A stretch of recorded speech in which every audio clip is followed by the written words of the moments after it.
Hello viewers, আসসালামু আলাইকুম।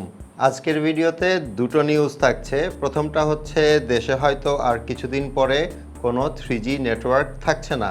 মানে ইতিমধ্যে গ্রামীণফোন এবং রবি ডিক্লেয়ার করে দিয়েছে যে তারা তাদের নেটওয়ার্ক থেকে 3Gটা অফ করে দিবে।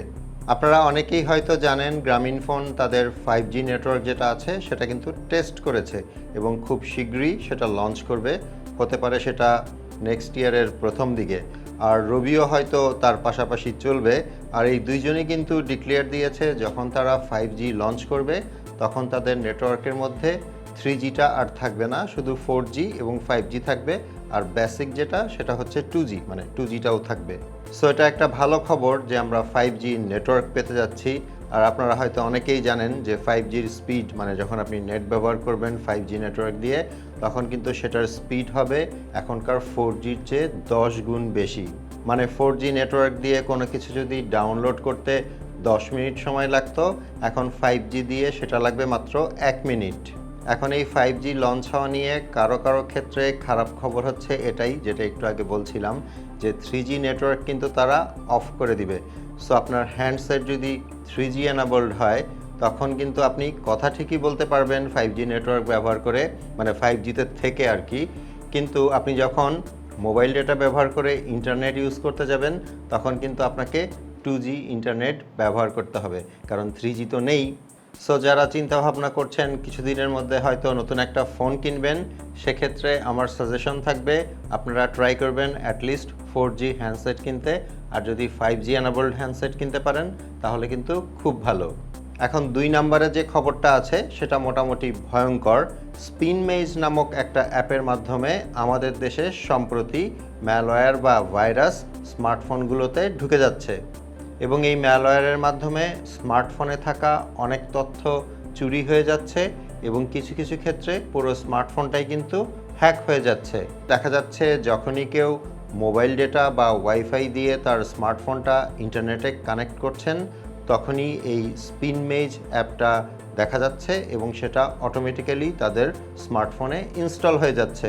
আবার যারা টাচপ্যাড কিবোর্ড ব্যবহার করেন তাদের ক্ষেত্রে দেখা গেছে যে এই কিবোর্ডটার নতুন আপডেট আসার সময় আপডেটের সাথে সাথে এই স্পিনমেজ যে অ্যাপটা আছে সেটাও ফোনে ইনস্টল হয়ে যাচ্ছে। আপনার স্মার্টফোনে যদি টাচপ্যাড এই কিবোর্ডটা থাকে তাহলে এটা অতি সত্বর আনইনস্টল করে দিন। আপনার যদি ভালো কোনো কিবোর্ড দরকার হয় সেক্ষেত্রে আপনি রেডমি কিংবা জিবোর্ড যে কিবোর্ডগুলো আছে সেগুলো ব্যবহার করতে পারেন।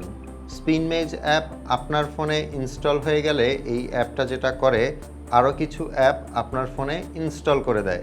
আর সব মিলিয়ে এরা আপনার browser information, location, banking information, এরকম আরও অনেক তথ্য চুরি করে নেয় এবং অনেক ক্ষেত্রে এই স্পিনমেজের জন্য আপনার পুরো ফোনটাই হ্যাক হয়ে যেতে পারে, যেটা একটু আগেও আমি বলেছি। এখন এই স্পিনমেজ অ্যাপ যদি আপনার ফোনে ইনস্টল হয়ে যায় তাহলে কি করবেন? আমি জাস্ট এক্সাম্পলের জন্য বলছি। যদি দেখেন আপনার ফোনে স্পিনমেজ অ্যাপটা ইনস্টল আছে তাহলে সরাসরি আপনার ফোনের সেটিংসে চলে যাবেন। সেটিংস থেকে খুঁজে বের করবেন অ্যাপস বা অ্যাপস ম্যানেজার, সেটার ওপর ট্যাপ করবেন। এরপর ম্যানেজ অ্যাপস বা অ্যাপসের লিস্ট যেখানে থাকে সেখানে চলে যাবেন এবং সেখান থেকে স্পিনমেজ যে অ্যাপটা আছে সেটা খুঁজে বের করে ফোর্স স্টপ কিংবা আনইনস্টল করে দিবেন। এখানে আরেকটা জিনিস আপনাকে করতে হবে, সেটা হচ্ছে এই যে অ্যাপ লিস্টটা আছে এটা একটু ভালো করে চেক করবেন। যদি দেখেন এখানে এমন কোনো অ্যাপ আছে যেটা আপনি ইনস্টল করেননি তাহলে সেটাকেও আনইনস্টল করে দিবেন কিংবা ফোর্স স্টপ করে দিবেন। বাট এই স্পিনমেজ অ্যাপটা নাকি আনইনস্টল করে দিলেও আবার নিজে নিজে ইনস্টল হতে পারে। সো সেক্ষেত্রে সবচেয়ে ভালো অপশন হচ্ছে আপনার ফোনটাকে ফ্যাক্টরি রিসেট দিয়ে দেওয়া। বাট এর সাথে এটাও মনে রাখতে হবে, আপনি যদি ফ্যাক্টরি রিসেট দিয়ে দেন আপনার ফোন তাহলে কিন্তু ফোনে থাকা আপনার যাবতীয় ফটোজ, ভিডিওস এবং অন্যান্য যে প্রয়োজনীয় ফাইলগুলো আছে সেগুলোও কিন্তু ডিলিট হয়ে যাবে। আর এজন্য অবশ্যই ফোন ফ্যাক্টরি রিসেট দেওয়ার আগে ফোনের ফটোজ, ভিডিওস অ্যান্ড ফাইলস যেগুলো আছে সেগুলোকে আপনি গুগল ড্রাইভে ব্যাকআপ হিসেবে রাখতে পারেন কিংবা গুগল ফটোজে রাখতে পারেন অথবা কোনো পেন ড্রাইভে রাখতে পারেন। আর গুগল ফটোস, গুগল ড্রাইভ কিংবা ফোন থেকে পেন ড্রাইভে কীভাবে ফাইল, ফটোস এগুলো রাখতে হয় সেটা নিয়ে আমার ভিডিও দেওয়া আছে। আমি এই ভিডিওর ডেসক্রিপশনে সেই ভিডিওগুলোর লিঙ্ক দিয়ে দিব, আপনারা চাইলে সেখান থেকে দেখে নিতে পারেন।